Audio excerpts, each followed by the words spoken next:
হাসরের ময়দানে আল্লাহ তাআলা যখন ফেরেশতাদের মাধ্যমে আগুনের শিকল দিয়ে টেনে জাহান্নামকে হাসরের মাঠে এনে দাঁড় করাবে, মনে করেন এখানে আইনা রাখবে, আমরা সবাই তাকাবো, এরকম হাসরের মাঠে যখন জাহান্নামকে আনা হবে,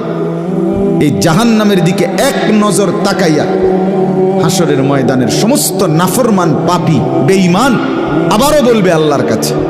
রব্বানা আখিরনা ইলা আজালিন করিব, আল্লাহ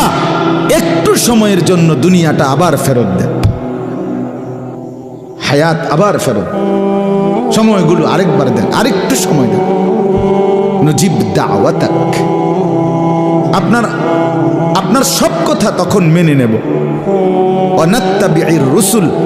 আপনার রসুলদের আনুগত্য করব। আল্লাহ বলবেন না, না বান্দা, এখান থেকে কাউকে আর ফেরত দেওয়া